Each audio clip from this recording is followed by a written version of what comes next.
ችላ ሊባሉ የማይገቡ የቫይታሚን B12 እጥረት ምልክቶች። ቫይታሚን B12 በሰውነታችን ውስጥ አስፈላጊ ከሆኑ ንጥረ ነገሮች ውስጥ አንዱ ነው። ይህ ንጥረ ነገር ታዲያ የደም ሴሎችን ለመፍጠር እጅግ አስፈላጊ ነው። እንደዛም ሆኖ ግን ቫይታሚን B12ን ሰውነታችን በራሱ ማምረት አይችልም።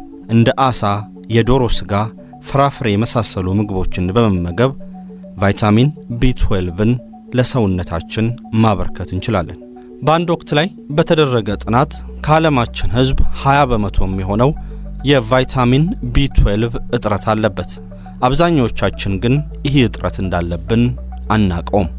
በዛሬው ዝግጅታችን ግን የቫይታሚን B12 እጥረት ካለብን እንዴት ማወቅ እንደምንችል አብረን እንመለከታለን። እስከ ፍጻሜው አብራችሁን ቆዩ። የመጀመሪያው የቫይታሚን B12 እጥረት ማሳያ ምልክት በእጅና እግር ላይ የሚሰማ የመደንዘዝ ስሜት ነው። ቫይታሚን B12 በሰውነታችን የነርቭ ሲስተም ውስጥ ትልቅ ሚና አለው። ታዲያ የቫይታሚን B12 እጥረት ሲገጥመን የነርቭ ሲስተማችን ሊጎዳ ይችላል። የነርቭ ሲስተማችን ሲጎዳ ደግሞ በእጃችንና በእግራችን አካባቢ የመደንዘዝ ባህሪን ልንመለከት እንችላለን። ይህ ነገር እድሜያቸው በገፋ ሰዎች ላይ ደግሞ ይበልጥ እየተጠናከረ ይሆናል።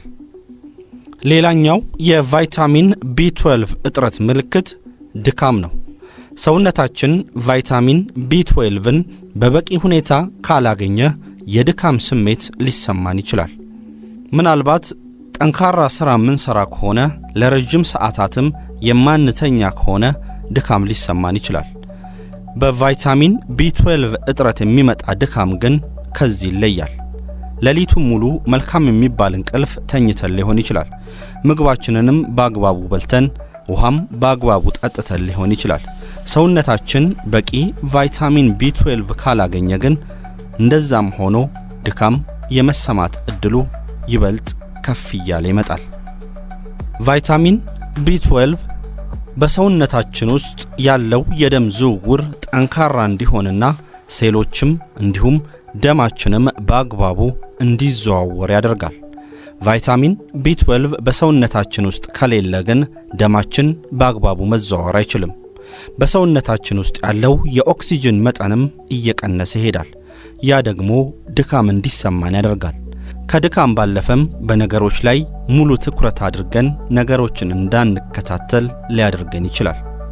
ይህ የድካምና ትኩረትን የማጣት ችግር ታዲያ ከቀን ወደ ቀን እየተባባሰ የሚሄድ ከሆነ ዓይን እስከ ማጥፋት፣ የማስታወስ ችሎታን እስከ ማጣት ድረስም ሊያደርሰን ይችላል።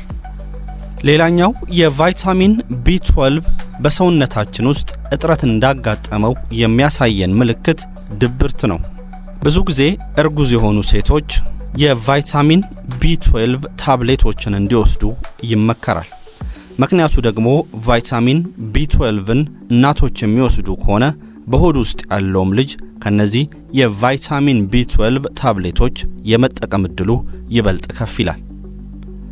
ነገር ግን እናቶች በበቂ ሁኔታ የቫይታሚን B12 ታብሌቶችን የማይጠቀሙና የማይወስዱ ከሆነ የሚወለደው ልጅ እድሜው ከፍ እያለ ሲሄድ ድብርት ውስጥ የመግባት እድሉ ይበልጥ ከፍ እያለ ይሄዳል። የሰውነታችን ቀለም ወደ ቢጫነት እየተቀየረ ከሆነም የቫይታሚን B12 እጥረት አለብን ማለት ነው።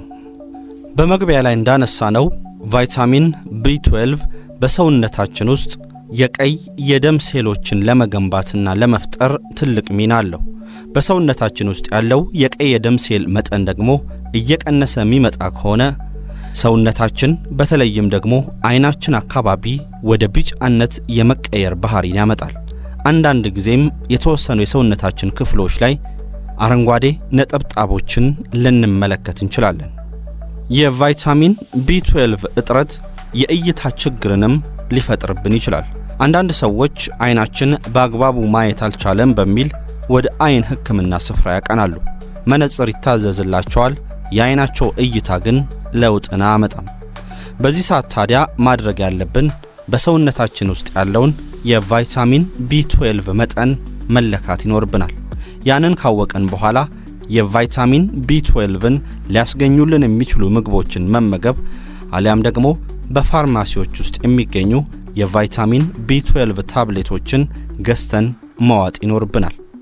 የጡንቻዎች መድከምም የቫይታሚን B12 እጥረት ምልክት ሊሆን ይችላል። አንዳንድ ከባድ ነገሮችን ለማንሳት ስንሞክር ጡንቻችን አልታዘዝ ይለናል።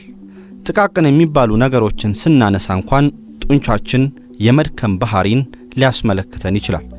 በዚህ ሰዓት ምናልባት እኛ ወደ ጂም ልናመራ እንችላለን።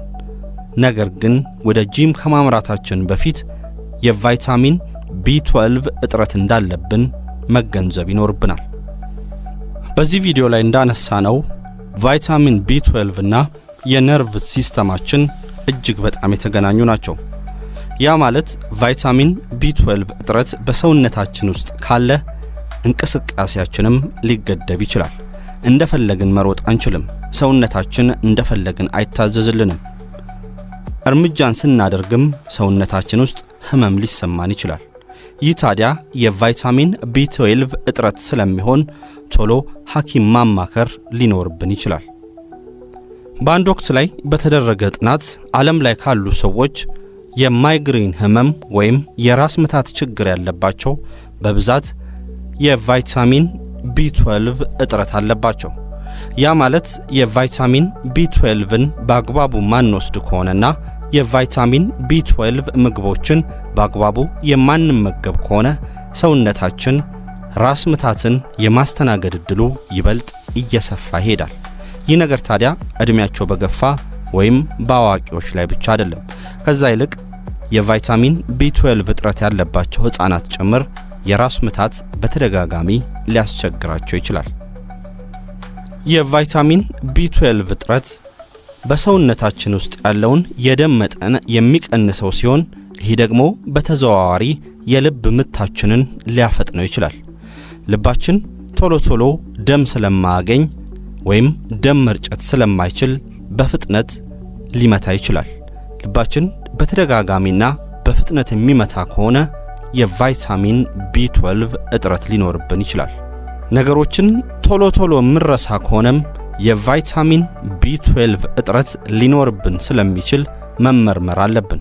የቫይታሚን B12 እጥረት ካለብን የእንስሳት ተዋጽኦ የሆኑ ምግቦችን በተደጋጋሚ መመገብ ይኖርብናል። አትክልትና ፍራፍሬም የቫይታሚን B12 ዋነኛ ምንጮች ናቸው። ከዛ ባለፈ ግን ወደ ፋርማሲ በማቅናትም የቫይታሚን B12 ታብሌቶችን በመግዛት መዋጥ እንችላለን።